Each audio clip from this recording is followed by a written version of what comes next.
बिस्मिल्लाहिर्रहमानिर्रहीम। Okay, welcome back to the part 2 of the interactive thermoscopy. यहाँ तक हमने पढ़ लिया था कि लाइट आएगी और कंडेंसिंग लेंस से पास होके जाके कन्वर्ज होके पेशेंट के रेटिना पे पड़ के स्ट्राइक करके फिर रिफ्लेक्ट बैक होके कंडेंसिंग लेंस से रिफ्रैक्ट होके और आके ऑब्जर्वर और कंडेंसिंग लेंस के दरमियान में इमेज बना लेगी। ठीक हो गया।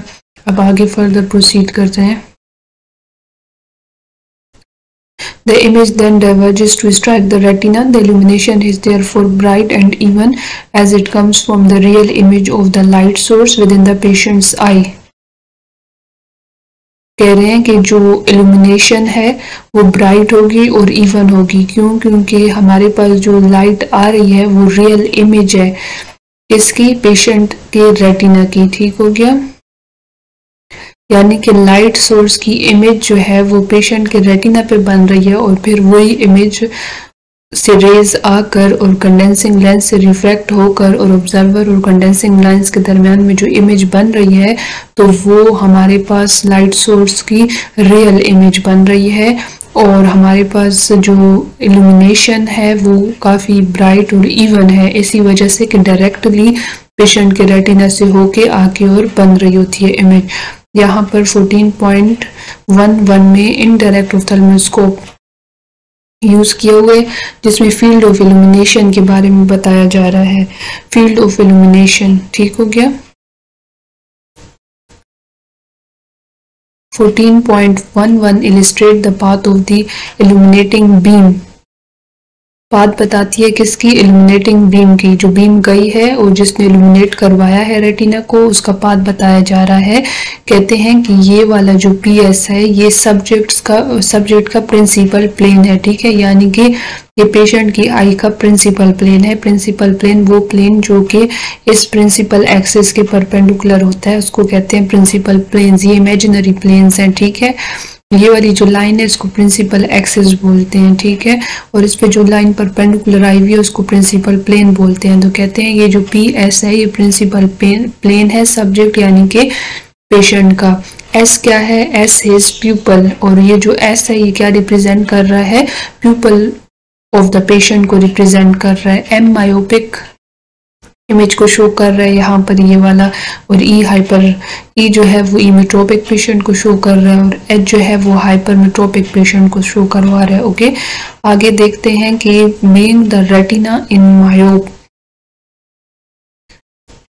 अच्छा, एक बात बता दूं कि डायरेक्ट ऑप्थेल्मोस्कोप में हमने पढ़ा था कि जो इमेज बनेगी ना रेटिना ऑफ द पेशेंट की वो पेशेंट के फार पॉइंट पे बनती है। ठीक है, लेकिन जो इनडायरेक्ट ऑप्थेल्मोस्कोप है उसमें हमारे पास जो इमेज बनती है किस चीज़ की?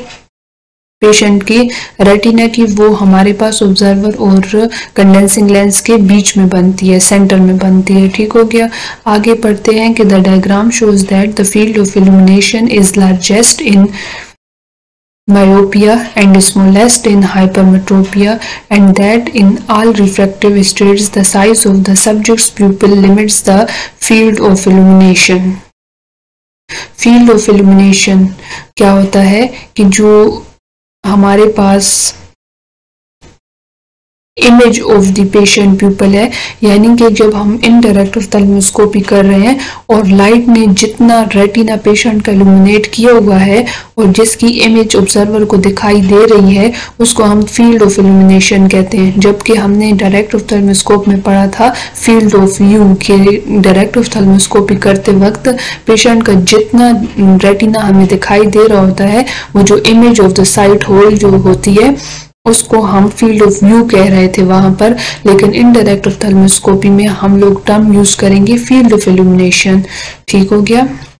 हमारे पास जो फील्ड ऑफ इल्यूमिनेशन है वो मायोपिया में लार्जेस्ट होगी और हाइपरोपिया में स्मॉलेस्ट होगी, जबकि हमने वहां पर पढ़ा हुआ था डायरेक्ट ऑप्थेल्मोस्कोपी में कि जो फील्ड ऑफ व्यू है वो हाइपरोप्स के लिए लार्जेस्ट होती है और मायोप्स के लिए स्मॉलेस्ट होती है। जबकि लार्ज इमेज बनती थी मायोपिया में और स्मॉल इमेज बनती थी हाइपरोपिया में, लेकिन इनडायरेक्ट ऑप्थेल्मोस्कोपी में इसके रिवर्स काम हो रहा है। जो हाइपरोपिक पेशेंट हैं उनकी जो फील्ड ऑफ इल्यूमिनेशन है वो स्मॉलेस्ट होगी और जो मायोपिक पेशेंट है उनकी फील्ड ऑफ व्यू इल्यूमिनेशन जो है वो लार्जेस्ट होगी। फिर बताया जा रहा है यहाँ पर हमारे पास ये कि कोई भी तमाम जो रिफ्रैक्टिव एरर्स हैं, रिफ्रैक्टिव स्टेट्स हैं आई की, उनमें जो फील्ड ऑफ इल्यूमिनेशन है उसको कौन लिमिट करवाएगा? सब्जेक्ट का प्यूपल करवाएगा। सब्जेक्ट यहाँ पर पेशेंट को बोल रहे हैं, ठीक है। जो पेशेंट का प्यूपल है ये हमारे पास फील्ड ऑफ इल्यूमिनेशन को क्या करेगा? लिमिट करवाएगा। फॉर एग्जाम्पल, जितना लार्ज प्यूपल होगा सब्जेक्ट का, पेशेंट का, उतना ज्यादा फील्ड ऑफ इल्यूमिनेशन मिलेगा। Sorry, bar bar field of view मुंह से निकल जाता है क्योंकि डायरेक्ट में फील्ड ऑफ व्यू था, यहाँ पर फील्ड ऑफ इल्यूमिनेशन है। वहां पर जो फील्ड ऑफ व्यू था वो डिपेंड कर रहा था हमारे पास पेशेंट के प्यूपल पे भी कर रहा था, लेकिन इसके अलावा साइट होल पे भी कर रहा था। Sight hole of the mirror aperture, mean to say aperture of the mirror का जो होल था उस पे, या फिर जो ऑब्जेक्ट का साइट होल यानी कि प्यूपल था उस पे डिपेंड कर रहा था। दोनों में से जिसका साइज छोटा होता था तो उस पे हमारे पास फील्ड ऑफ व्यू जो है डिपेंड कर रहा होता था। इसके अलावा हमारे पास जो डिस्टेंस था वो भी लिमिट करवा रहा था फील्ड ऑफ व्यू को। डिस्टेंस कम करवा रहे थे ऑब्जर्वर और पेशेंट के दरमियान में, तो हमारे पास जो फील्ड ऑफ व्यू था वो बेटर, लार्ज और अच्छा फील्ड दिखाई दे रहा था, और डिस्टेंस ज्यादा करने से कम दिखाई दे रहा था। तो इनवर्स रिलेशन था उसमें भी। तो वहां पर फील्ड ऑफ व्यू को पेशेंट का प्यूपल, ऑब्जर्वर का प्यूपल और जो sight hole of the mirror या होल ऑफ द मिरर, ये एक ही चीज के डिफरेंट नाम है, ये सारे जो हैं वो लिमिट करवा रहे थे हमारे पास फील्ड ऑफ व्यू को। ठीक हो गया। अब हमारे पास यहाँ पर जो फील्ड ऑफ इल्यूमिनेशन है उसको कौन सी चीज लिमिट करवा रही है, यानी किस चीज पे डिपेंड कर रही है फील्ड ऑफ इल्यूमिनेशन? वो पेशेंट के प्यूपल पे डिपेंड कर रही है। तो ये याद करने की चीज नहीं है, ये समझने की, सीखने की चीज है। यहाँ पर क्लियरली पता चल रहा है कि यहाँ से जब रेज ऑफ लाइट आ रही है कंडेंसिंग लेंस से जा रही है तो आखिरी जो चीज है वो तो प्यूपल है जिससे गुजर के जाके और यहाँ पर इमेज बन रही है, यहाँ पर इमेज बन रही है इमेट्रोपिक आई में। तो वो इमेज तो यहाँ से बन के फिर रिफ्लेक्शन होके यहाँ पे बन रही है ना, तो इमेज का साइज किस पे डिपेंड करेगा? प्यूपल के साइज पे डिपेंड करेगा, क्योंकि प्यूपल से जितनी रेज ऑफ लाइट आएंगी उस पे ही डिपेंड करेगा कि साइज कितना होगा हमारे पास इमेज का। और वो जो इमेज है वही तो असल में फील्ड ऑफ इल्यूमिनेशन है पेशेंट के रेटिना की। समझ आ गई है? लेकिन वहां पर डायरेक्ट ऑफ्थेल्मोस्कोप में लास्ट जो चीज थी वो प्यूपल ऑफ द ऑब्जर्वर था, क्योंकि जो इमेज थी वो आखिर में आके ऑब्जर्वर के रेटिना के ऊपर बन रही थी। तो वहां पर हमें पता चलता है कि जो लास्ट चीज फील्ड ऑफ व्यू को लिमिट करवा रही थी वो ऑब्जर्वर का प्यूपल भी हो सकता है या फिर इसका अपर्चर का, मिरर के अपर्चर का भी हो सकता था। ठीक हो गया?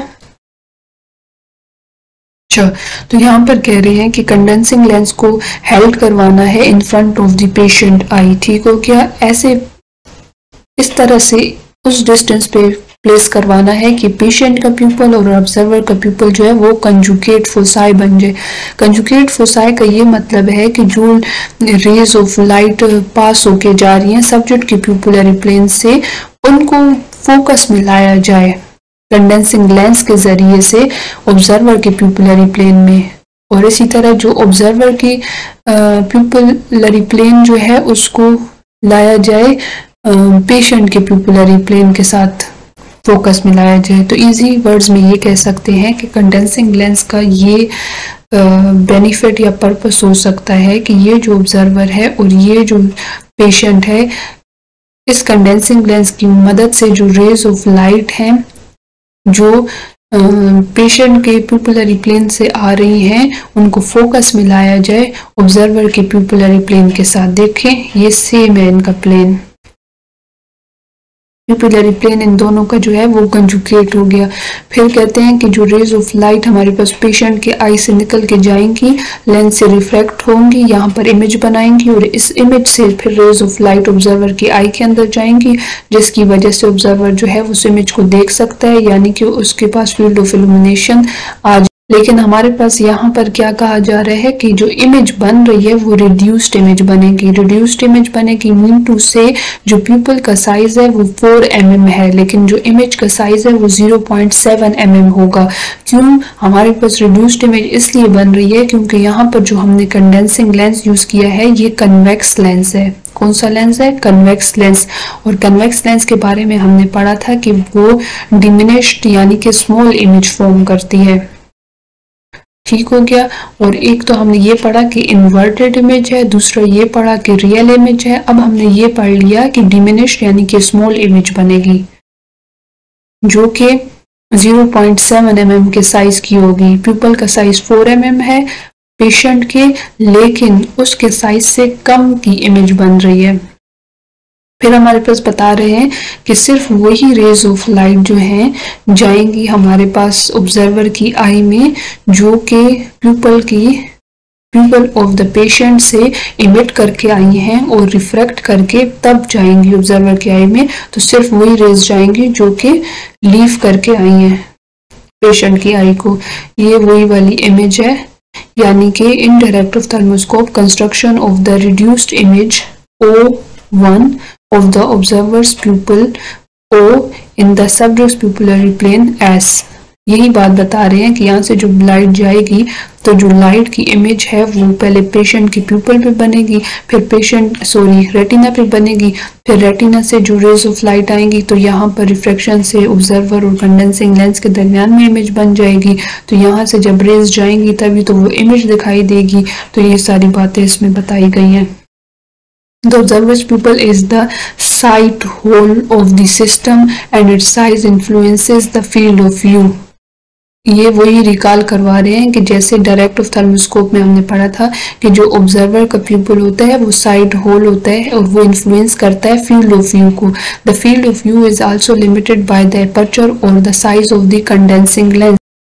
Okay, welcome back to the part 2 of the indirect ophthalmoscopy. यहाँ तक हमने पढ़ लिया था कि लाइट आएगी और कंडेंसिंग लेंस से पास होके जाके कन्वर्ज होके पेशेंट के रेटिना पे पड़ के स्ट्राइक करके फिर रिफ्लेक्ट बैक होके कंडेंसिंग लेंस से रिफ्रैक्ट होके और आके ऑब्जर्वर और कंडेंसिंग लेंस के दरमियान में इमेज बना लेगी। ठीक हो गया।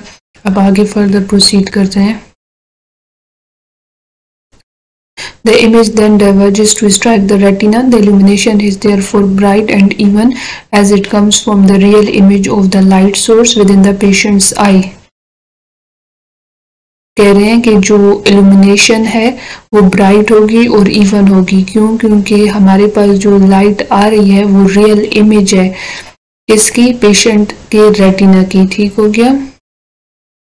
यानी कि लाइट सोर्स की इमेज जो है वो पेशेंट के रेटिना पे बन रही है और फिर वही इमेज से रेज आकर और कंडेंसिंग लेंस से रिफ्रैक्ट होकर और ऑब्जर्वर और कंडेंसिंग लेंस के दरमियान में जो इमेज बन रही है तो वो हमारे पास लाइट सोर्स की रियल इमेज बन रही है। और हमारे पास जो इल्यूमिनेशन है वो काफ़ी ब्राइट और इवन है, इसी वजह से कि डायरेक्टली पेशेंट के रेटिना से होके आके और बन रही होती है इमेज। यहाँ पर 14.11 में इनडायरेक्ट ऑफ्थाल्मोस्कोप यूज किए हुए जिसमें फील्ड ऑफ इल्यूमिनेशन के बारे में बताया जा रहा है। Field of illumination. ठीक हो गया। 14.11 illustrate the path of the illuminating beam। बात बताती है किसकी? इल्यूमिनेटिंग बीम की। जो बीम गई है और जिसने इल्यूमिनेट करवाया है रेटिना को उसका पाथ बताया जा रहा है। कहते हैं कि ये वाला जो PS है ये सब्जेक्ट का प्रिंसिपल प्लेन है। ठीक है, यानी कि ये पेशेंट की आई का प्रिंसिपल प्लेन है। प्रिंसिपल प्लेन वो प्लेन जो कि इस प्रिंसिपल एक्सिस के परपेंडिकुलर होता है उसको कहते हैं प्रिंसिपल प्लेन्स। ये इमेजिनरी प्लेन्स हैं। ठीक है, ये वाली जो लाइन है इसको प्रिंसिपल एक्सिस बोलते हैं। ठीक है, और इस पे जो लाइन परपेंडिकुलर आई हुई है उसको प्रिंसिपल प्लेन बोलते हैं। तो कहते हैं ये जो PS है ये प्रिंसिपल प्लेन है सब्जेक्ट यानी कि पेशेंट का। S क्या है? S his pupil. और ये जो S है ये क्या रिप्रेजेंट कर रहा है?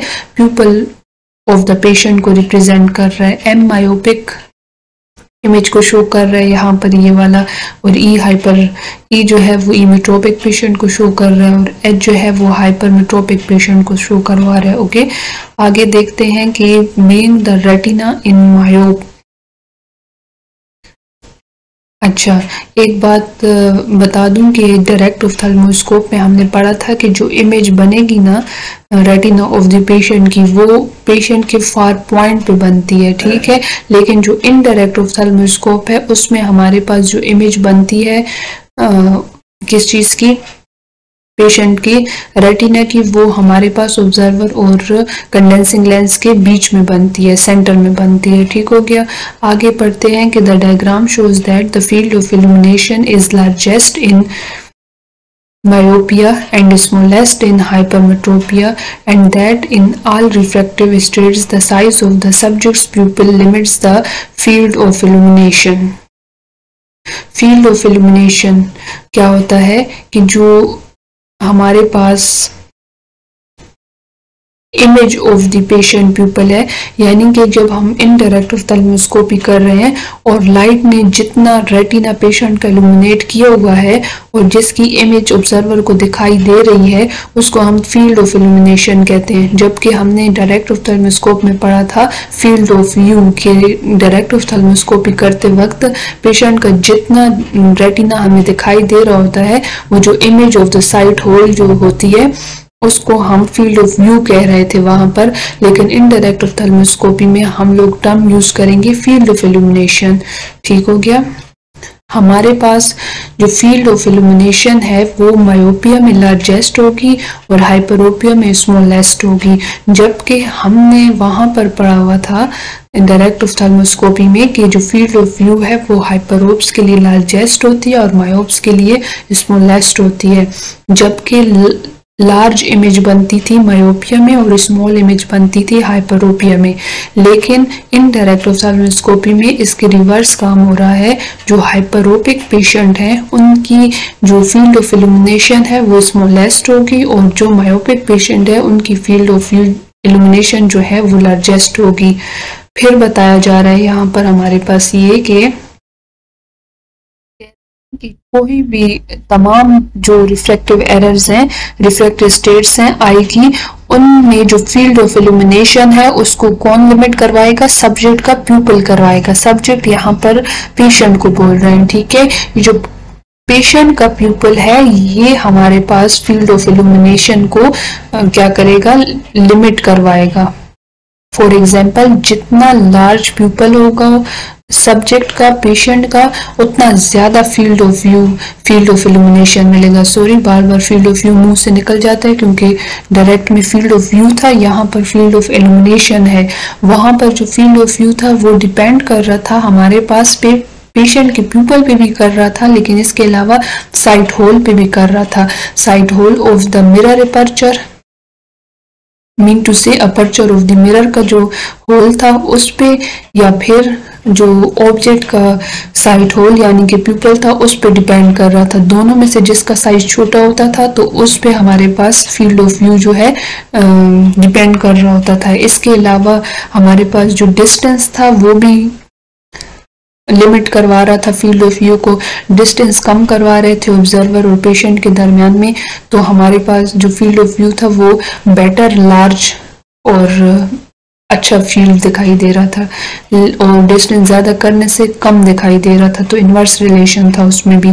तो वहां पर फील्ड ऑफ व्यू को पेशेंट का प्यूपल, ऑब्जर्वर का प्यूपल और जो sight hole of the mirror या होल ऑफ द मिरर, ये एक ही चीज के डिफरेंट नाम है, ये सारे जो हैं वो लिमिट करवा रहे थे हमारे पास फील्ड ऑफ व्यू को। ठीक हो गया।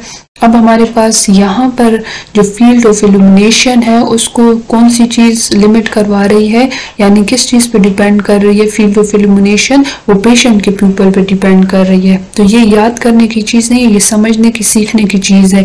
यहाँ पर क्लियरली पता चल रहा है कि यहाँ से जब रेज ऑफ लाइट आ रही है कंडेंसिंग लेंस से जा रही है तो आखिरी जो चीज है वो तो प्यूपल है जिससे गुजर के जाके और यहाँ पर इमेज बन रही है,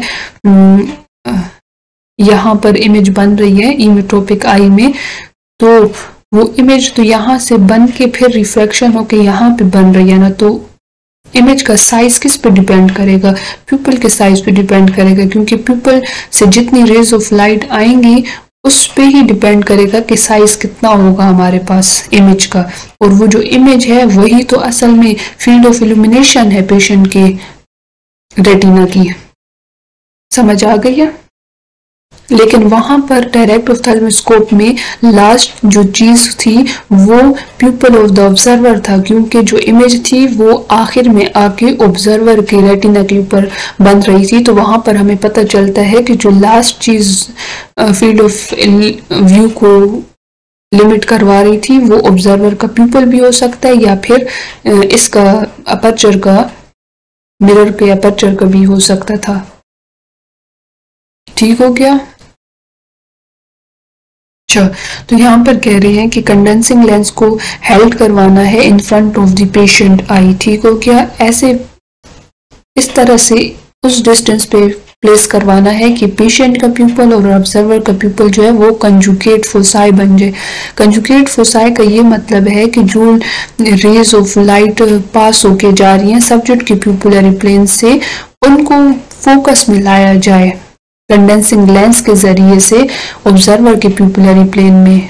और इसी तरह जो ऑब्जर्वर की प्यूपुलरी प्लेन जो है उसको लाया जाए पेशेंट के प्यूपुलरी प्लेन के साथ फोकस में लाया जाए। तो इजी वर्ड्स में ये कह सकते हैं कि कंडेंसिंग लेंस का ये बेनिफिट या पर्पस हो सकता है कि ये जो ऑब्जर्वर है और ये जो पेशेंट है, इस कंडेंसिंग लेंस की मदद से जो रेज ऑफ लाइट हैं जो पेशेंट के प्यूपुलरी प्लेन से आ रही हैं उनको फोकस में लाया जाए ऑब्जर्वर के प्यूपुलरी प्लेन के साथ। देखें ये सेम है इनका प्लेन,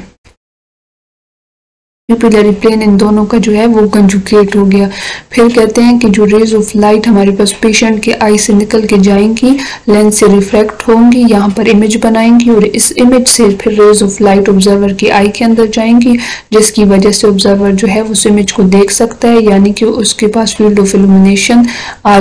लेकिन हमारे पास यहाँ पर क्या कहा जा रहा है कि जो इमेज बन रही है वो रिड्यूस्ड इमेज बनेगी। रिड्यूस्ड इमेज बनेगी मीन टू से जो प्यूपल का साइज है वो 4 mm है, लेकिन जो इमेज का साइज है वो 0.7 mm होगा। क्यों हमारे पास रिड्यूस्ड इमेज इसलिए बन रही है क्योंकि यहाँ पर जो हमने कंडेंसिंग लेंस यूज किया है ये कन्वेक्स लेंस है। कौन सा लेंस है? Convex lens. और कन्वेक्स लेंस के बारे में हमने पढ़ा था कि वो डिमिनिश्ड यानी कि स्मॉल इमेज फॉर्म करती है। ठीक हो गया? और एक तो हमने ये पढ़ा कि इन्वर्टेड इमेज है, दूसरा ये पढ़ा कि रियल इमेज है। अब हमने ये पढ़ लिया कि डिमिनिश्ड यानी कि स्मॉल इमेज बनेगी जो कि 0.7 mm के साइज की होगी। प्यूपल का साइज 4 mm है पेशेंट के, लेकिन उसके साइज से कम की इमेज बन रही है। फिर हमारे पास बता रहे हैं कि सिर्फ वही रेज ऑफ लाइट जो हैं जाएंगी हमारे पास ऑब्जर्वर की आई में जो कि प्यूपल ऑफ द पेशेंट से इमिट करके आई हैं और रिफ्रैक्ट करके तब जाएंगी ऑब्जर्वर की आई में। तो सिर्फ वही रेज जाएंगी जो कि लीव करके आई हैं पेशेंट की आई को। ये वही वाली इमेज है, यानी कि in direct ophthalmoscope construction of the reduced image O1 of the observer's pupil O in the subject's pupillary plane S। यही बात बता रहे हैं कि यहाँ से जो लाइट जाएगी तो जो लाइट की इमेज है वो पहले पेशेंट की प्यूपल पे बनेगी, फिर रेटिना पे बनेगी, फिर रेटिना से जो रेज ऑफ लाइट आएंगी तो यहाँ पर रिफ्रैक्शन से ऑब्जर्वर और कंडेंसिंग लेंस के दरमियान में इमेज बन जाएगी। तो यहाँ से जब रेज जाएंगी तभी तो वो इमेज दिखाई देगी। तो ये सारी बातें इसमें बताई गई हैं। The observer's pupil is the sight hole of the system and its size influences the field of view। ये वही रिकॉल करवा रहे हैं कि जैसे डायरेक्ट ऑफ्थेल्मोस्कोप में हमने पढ़ा था कि जो ऑब्जर्वर का प्यूपल होता है वो साइड होल होता है और वो इन्फ्लुएंस करता है फील्ड ऑफ व्यू को। The field of view is also limited by the aperture और the size of the condensing lens. और दूसरा ये हो सकता है कि उसकी एकोमोडेशन लॉस हो जाएगी, जिसकी वजह से अगर हमारे पास जो ऑब्जर्वर है, एग्जामिनर है, अगर हाइपरमेट्रोप है तो फिर उसमें बहुत इशू हो जाएगा, उसको क्लियर दिखाई नहीं देगा बिकॉज वो एकोमोडेशन से ही तो अपने हाइपरोपिया को वो कर रहा था, मैनेज कर रहा था, तो अब एकोमोडेशन नहीं है तो उसके लिए प्रॉब्लम हो जाएगी। तो लॉन्ग स्टोरी शॉर्ट ये कि हम लोग पेशेंट जो ऑब्जर्वर है उसके प्यूपल को डायलेट नहीं करवाएंगे। Therefore a condensing lens is chosen with the largest possible aperture to give the widest field of view. इसलिए हम लोग लार्जेस्ट जो कंडेंसिंग लेंस है वो यूज करते हैं कि फील्ड ऑफ व्यू जो है वो क्या हो, ज्यादा वाइड हो। Condensing lenses of wide aperture must be of spheric form to minimise aberration. कहते हैं कंडेंसिंग लेंस भी ऐसा लेना चाहिए कि जो स्फेरिक हो। स्फेरिक तो जानते हो ना कि जो स्फेरिकल ना हो, जिस पेरिफेरी को हमने फ्लैट किया हुआ हो ताकि एब्रेशन जो है वो प्रोड्यूस ना हो। Using such a lens, a field of view of approximately 25 degree can be achieved। कहते हैं इस तरह का कंडेंसिंग लेंस यूज करने से क्या होता है कि फील्ड ऑफ व्यू जो है बहुत लार्ज अचीव हो जाती है 25 डिग्री। हमारे पास जो डायरेक्ट ऑप्थेल्मोस्कोप था उसमें 6 डिग्री फील्ड ऑफ व्यू थी जो कि बहुत कम थी as compared to the indirect ophthalmoscope that is 4 times larger than the field of view of the direct ophthalmoscope. तो देख के अंदाजा हो सकता है कि इनडायरेक्ट ऑप्थेल्मोस्कोप में जो फील्ड ऑफ व्यू है वो 4 times larger than that of the direct ophthalmoscope. This is a great advantage when a highly myopic eye to be examined. वहां पर जैसे हमने डायरेक्ट ऑप्थेल्मोस्कोप में बताया था कि मायोपिक आई में हम लोग ज्यादातर मतलब यूजफुल नहीं है बिकॉज उसमें क्विकली हम लोग फंडस को एग्जामिन नहीं कर सकते। एक तो वजह ये थी कि उसमें फील्ड ऑफ व्यू कम था और मैग्नीफाइड इमेज दिखाई दे रही थी। लेकिन जब इनडायरेक्ट ऑप्थेल्मोस्कोप की भी बात कर रहे हैं तो इतना ज्यादा फील्ड ऑफ व्यू होने की वजह से इसका एडवांटेज ये है कि हाईली मायोपिक आई को हम लोग इससे एग्जामिन कर सकते हैं इनडायरेक्ट ऑप्थेल्मोस्कोप से। फिर से पढ़ लें, this is a great advantage when a highly myopic eye is to be examined. Light emerging from the patient's eye is reflected by the.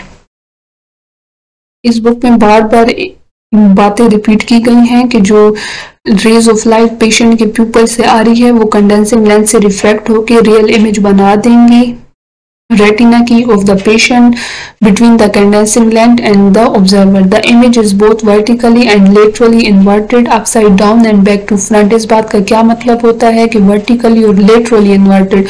vertically inverted का मतलब तो पता है कि उल्टी इमेज बन जाएगी और laterally inverted का ये मतलब होता है जैसे मिरर में हम खड़े हो जाएं तो हमारा राइट साइड लेफ्ट और लेफ्ट साइड राइट दिखता है, यानी कि अपसाइड डाउन वर्टिकली के लिए और लेटरली के लिए बैक टू फ्रंट। तो इस तरह से हमारे पास इमेज जो है वो ऑप्थेल्मोस्कोप में इनडायरेक्ट ऑप्थेल्मोस्कोपी में मिलती है हमें। It is situated at or near the second principal focus of the condensing lens. Lens के दो फोकस होते हैं ना, प्रिंसिपल फोकस, एक F1 होता है एक F2 होता है। तो कहते हैं कि जो F2 फोकस है यानी कि सेकंड प्रिंसिपल फोकस के नजदीक या सेकंड प्रिंसिपल फोकस के ऊपर इमेज बनेगी। यहाँ पर ये देखें, ये ऑब्जर्वर की आई है, यहाँ पर पेशेंट की आई है, यहाँ पर ये लेंस है कंडेंसिंग, इसके दो प्रिंसिपल फोकसेस हैं F2 F1। तो जो इमेज बनेगी वो या तो F2 के ऊपर बनेगी या इसके करीब बनेगी, यहाँ या यहाँ, इनसाइड या आउटसाइड। ठीक हो गया। और उसका जो है that is approximately 8 centimetre in front of a +13 dioptre lens. अगर +13 डायोप्टर लेंस हम लोग प्लेस कर रहे हैं तो हमारे पास जो इमेज है वो 88 सेंटीमीटर पे बनेगी इन front of the 30 dioptre lens. Let suppose यहाँ पर हमने 30 डायोप्टर लेंस प्लेस किया है तो 8 सेंटीमीटर के डिस्टेंस पे हमारे पास जो है वो इमेज बनेगी। इंपॉर्टेंट है। The observer holds the condensing lens at arm's length and thus views the image from the distance of 40 to 50 centimetre. ये भी पूछ सकते हैं हमसे कि जो ऑप्थेल्मोस्कोपी है इनडायरेक्ट वो कितने डिस्टेंस पे की जाती है, तो 40 to 50 सेंटीमीटर पे कंडेंसिंग लेंस पकड़ा हुआ होता है at arm length. Mean to से आर्म लेंथ पे कंडेंसिंग लेंस पकड़ा हुआ होता है और जो डिस्टेंस होता है वो 40 to 50 सेंटीमीटर होता है। Therefore to see the image clearly the observer must accommodate or use a presbyopic correction. तो इसलिए इमेज को क्लियर देखने के लिए ऑब्जर्वर क्या करेगा, एकोमोडेट करेगा और प्रेसबायोपिक करेक्शन यूज करेगा ताकि उसको क्लियरली दिखाई दे। ये क्यों कह रहे हैं कि एकोमोडेट करना पड़ेगा, और ये क्योंकि 40 to 50 सेंटीमीटर तो नियर है ना हमारे पास। यहाँ पर इमेज देख रहे हैं तो और भी करीब इमेज बन गई है ऑब्जर्वर की, कर रहा है तो 40 to 50 सेंटीमीटर है, लेकिन अप्रोक्स 30-25 तक इसको इमेज दिखाई दे रही होती है ऑब्जर्वर को, तो वो बहुत नजदीक है। और नजदीक को की चीज को देखने के लिए जरूरी है कि आई एकोमोडेट करे, यानी कि अपनी जो पावर है उसको इंक्रीज करे। और इसके अलावा अगर पेशेंट जो है वो प्रेसबायोपिक है, यानी कि नजदीक को उसको क्लियरली दिखाई नहीं दे रहा, तो फिर वो अपनी प्रेसबायोपिक करेक्शन भी यानी स्पेक्टिकल्स लगा के भी देखेगा ना, ताकि उसको क्लियरली दिखाई दे। द बाइनोकुलर इंटरैक्टिव ऑप्थेल्मोस्कोप है a +2 diopter lenses incorporated in the binocular prismatic eyepieces so that the observer does not need to accommodate। कहते हैं इनडायरेक्ट ऑप्थेल्मोस्कोप में एक दूसरी बात भी है कि इसमें हमारे पास +2 डायोप्टर लेंसेज जो है वो इनकॉर्पोरेट किए हुए होते हैं प्रिज्मेटिक आई पीसेस में। कोई प्रिज्मेटिक आई पीसेस होंगे उसके अंदर हमारे पास लेंसेज इनकॉर्पोरेट हुए होते हैं, तो ऑब्जर्वर को एकोमोडेट करने की जरूरत नहीं होती, वही लेंसेज ऑप्थेल्मोस्कोप के अंदर जो इनकॉर्पोरेट हुए हैं वो यूज कर लेता है ताकि क्लियरली उसको दिखाई दे। However, those observers whose near correction is more than +2 diopter sphere because of underlying hypermetropia or who have any significant refractive error need to wear their spectacle correction when using the instrument। लेकिन कहते हैं अगर उनका hypermetropic जो error है वो ज्यादा है, किसमें, ऑब्जर्वर में अगर ज्यादा है, तो फिर क्या करेगा, वो अपनी स्पेक्टिकल करेक्शन वेयर करेगा। लेकिन अगर उसको हाइपरोपिया वगैरह नहीं है और कम एकोमोडेशन चाहिए, फिर तो वो जो ऑफ्थेल्मोस्कोप के अंदर इनकॉर्पोरेट लेंस हुए हैं वो यूज कर लेगा। ठीक हो गया। यहाँ पर यही बता रहे हैं इमेज में indirect ophthalmoscopy formation of the real image of the subject's retina. The image is viewed by the observer, image observer distance for short. ठीक हो गया। The linear magnification of the image, वहां पर इनडायरेक्ट, यहाँ पर indirect ऑफ्थेल्मोस्कोप में एक linear magnification होगी और एक एंगुलर मैग्निफिकेशन होगी। वहां पर हमारे पास सिंपल एक मैग्निफिकेशन यूज हो रही थी डायरेक्ट में, जो कि m = f/4 से फाइंड आउट कर सकते थे हम लोग। ठीक हो गया। तो कहते हैं लीनियर मैग्निफिकेशन हम लोग कैलकुलेट कर सकते हैं 14.15 से। Parallel light emerges from the retina AB of the emmetropic subject's eye and is refracted by the condensing lens to form an image AB in its principal focal plane. ये तो वही वाली बात है कि यहाँ से AB की जो इमेज है वो आके बनेगी कंडेंसिंग लेंस और ऑब्जर्वर के दरमियान में, यहाँ पर इस focal plane of the condensing lens पर इमेट्रोपिक अगर आई हो तो। ये लीनियर मैग्निफिकेशन बता रही है ये इमेज। लीनियर मैग्निफिकेशन यहाँ पर देखें, अब फिर से क्या बताया जा रहा है कि ये AB है, स्मॉल AB, और ये बड़ा AB। बड़ा AB जो है ये तो हमारे पास रेटिना ऑफ द पेशेंट है। ठीक हो गया। और ये जो छोटा AB है ये क्या बता रहा है, इमेज जो इस AB की बन रही है principal, second principal focus of the condensing lens में। ठीक हो गया। तो लीनियर मैग्निफिकेशन क्या है, रेशियो है इमेज साइज की और ऑब्जेक्ट साइज की। इमेज साइज और object size, object size means retina हमारे पास ऑब्जेक्ट ही हो गया ना, जिसकी इमेज यहाँ पर बन गई। तो लीनियर मैग्निफिकेशन इमेज साइज और ऑब्जेक्ट साइज। फिर बता रहे हैं however angle ACF is equal to angle ANB because CA and AN are parallel. कहते हैं क्योंकि CA और जो दूसरा है हमारे पास क्या चीज है, एक CA और क्या पैरेलल है, AN। आई थिंक AN के बारे में बता रहे हैं। यस, CA और AN पैरेलल है। हाँ पैरेलल तो है, CA और AN पैरेलल है। मीन टू से पैरेलल उसको बोलते हैं जो कहीं पे जाके स्ट्राइक ना हो। तो ये वाली रेज ऑफ लाइट दें जितनी आगे जाती जाए लेकिन कभी जो है आपस में मीट नहीं कर सकती, तो इसको कहते हैं CA और AN पैरेलल है। तो इसलिए जो एंगल है हमारे पास ACF, ये देखिए ACF किसके इक्वल है, ANB के। तो ये दोनों एंगल इक्वल है। तो ये एक डेरिवेशन कर रहे हैं, इस डेरिवेशन के साथ हमारा काम नहीं है, हमारे साथ जो डेरिवेशन का जो एंड रिजल्ट आएगा उसके साथ काम है। ठीक हो गया। फिर यहाँ पर ये सारी बात आ गई। तो फिर कहते हैं ACF किसके बराबर है, इमेज के साइज के, और CF के बराबर है। CF जो है ना एक्चुअली में फोकल लेंथ है। ये देखें CF जो है focal length of the condensing lens है, उसके बराबर आ गया। फिर कहते हैं कि ये इक्वल है टेंजेंट ANB के AB over BN, tangent ANB के, फिर AB ओवर BN जो है वो distance between the nodal point and the retina of the patient है। तो ये सारी डेरिवेशन है, इसमें हमारा काम नहीं है। हमारा जो काम है इस चीज के साथ है। यहाँ पर देखें हमारा काम किस चीज के साथ हो रहा है, इसके साथ हमारा काम है। ठीक हो गया। ये AB क्या है, ऊपर इमेज साइज है, और ये AB जो है